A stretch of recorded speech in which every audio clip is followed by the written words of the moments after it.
আমরা গুম বিষয়ক যে আইন করব সেই আইনের অধীনেও আমরা একটা খুব শক্তিশালী কমিশন গঠন করার ইচ্ছা রাখি। জাতিসংঘের যে হিউম্যান রাইটস কাউন্সিল আছে, সে কাউন্সিলের গুম বিষয়ক একটা কমিটি আছে, সেই কমিটির একটা ওয়ার্কিং গ্রুপ আছে। সেই ওয়ার্কিং গ্রুপ বিগত সরকারের আমলে বারবার বাংলাদেশে গুমের অভিযোগের প্রেক্ষিতে তদন্তের ব্যাপারে তথ্য জানার জন্য আসতে চেয়েছিল। প্রথম আসতে চেয়েছিল আজকে থেকে 12 বছর আগে। তারপর তারা বেশ কয়েকবার রিকোয়েস্ট করেছে। আপনারা বুঝতেই পারছেন, যেহেতু বিগত ফ্যাসিস্ট আওয়ামী লীগ সরকারের আমলে তারাই গুমের ঘটনাগুলো ঘটিয়েছিল বলে আমাদের বিশ্বাস, সেই জন্য তারা এই জাতিসংঘের যে ওয়ার্কিং গ্রুপ আছে সেই ওয়ার্কিং গ্রুপকে বাংলাদেশে আসতে দেয়নি, তাদের চিঠির উত্তর পর্যন্ত দেয় না। এখন আমরা আমাদের ছাত্র জনতার ঐতিহাসিক গণ অভ্যুত্থানের মধ্যে থেকে একটা নতুন সময় পেয়েছি, একটা নতুন সুযোগ এসেছিল আমাদের কাছে, যে আজকে বাংলাদেশে যে দীর্ঘদিনের যে ক্রন্দন ছিল বাংলাদেশের সাধারণ মানুষের, তাদের পরিবার পরিজনরা গুম হয়ে যাচ্ছে, কোনো হদিস পাওয়া যাচ্ছে না। আপনারা জানেন যে মায়ের ডাক প্রথম থেকেই এই ব্যাপারে অনেক প্রোগ্রাম করেছে। সে সমস্ত প্রোগ্রামে যারা গুমের শিকার হয়েছিলেন তাদের সন্তানদের কান্না আমাদের সবাইকে স্পর্শ করেছিল। আমি গণমাধ্যমের প্রতি কৃতজ্ঞ, আপনারা এরকম একটা প্রতিকূল সময়েও ওই প্রোগ্রামগুলোর ছবি খুব ভালো করে ছাপতেন, এবং এই যে বাচ্চাদের কান্না, এটা মানুষের হৃদয়কে স্পর্শ করেছিল।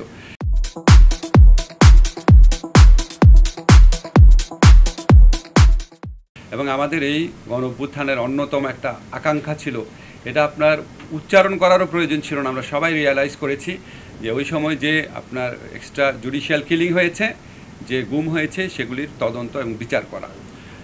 তো সেই লক্ষ্যকে সামনে রেখে আমরা কাজ শুরু করেছিলাম।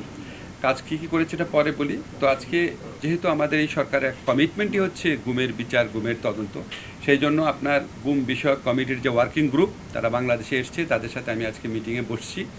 মিটিংয়ে বসার পর তারা আমাদের কিছু কার্যক্রমের প্রশংসা করেছে।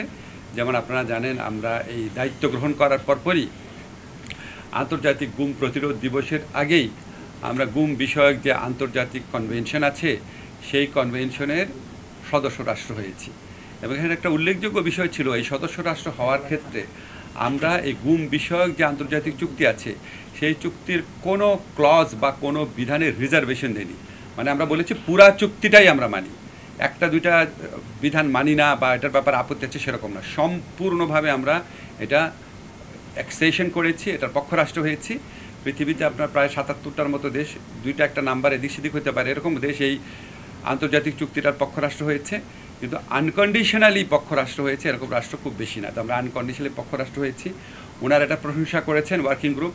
সেকেন্ড হচ্ছে ওয়ার্কিং গ্রুপ আমরা যে গুম বিষয়ক তদন্ত কমিশন করেছি সেটার প্রশংসা করেছেন। তারপর আমরা গুম বিষয়ক আইন প্রণয়নের উদ্যোগ নিয়েছি, একদম ডেডিকেটেড পিস অফ লেজিসলেশন, সেটা তারা প্রশংসা করেছে। তারপর আমাদেরকে কিছু কিছু সাজেশন দিয়েছে। যেমন আমাদেরকে তারা বলেছে যে আপনার গুম বিষয়ক যে কমিশনটা আছে, আমাদের কমিশনটা তো আপনারা জানেন সবাই খুবই ভালোভাবে কাজ করছে, অনেক কষ্ট করছে। তো ওনারা বলেছেন এটার মেয়াদ বাড়ানো যায় কি না। তা আমি বলেছি এর সিদ্ধান্ত তো সরকারের পক্ষ থেকে সবাই বসে নিবে, আমি আমাদের প্রধান উপদেষ্টার কাছে এবং আমাদের মিটিংয়ে এই জিনিসটা উত্থাপন করব।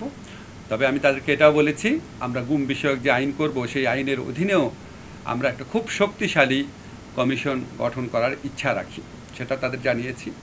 ওনারা আমাদের আইনের ব্যাপারে কিছু ব্যাপারে বলেছে, আমাদের আইনে কিছু কিছু জিনিস আমাদের ভিকটিম যারা ফ্যামিলি আছে তাদের সাথে একটু আলোচনা করা দরকার, আর এই গুম বিষয়ক যে কমিশন আছে তাদের সাথে আলোচনা করা দরকার। আমরা বলেছি অবশ্যই আমরা আলোচনা করব।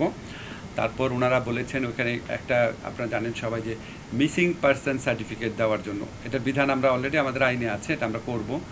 আরও বলেছেন যে ওখানে সার্চ করার জন্য, আপনারা জানেন আমাদের গুম বিষয়ক যে কমিশন আছে ওনারা অনেক অনেক তথ্য আপনার উদ্ঘাটন করেছেন, অনেক সুন্দর করে তদন্ত করছেন। কিন্তু আমরা যাদের এখনও হদিস পাওয়া যায়নি বা যাদের শুনতে খুব খারাপ শোনাবে তবু বলি, যারা হত্যাকাণ্ডের শিকার হয়েছেন, যাদের আপনার ডেড বডিরও কোনো খোঁজ পাওয়া যায়নি, এরকম আর অনেক মানুষ রয়ে গেছেন।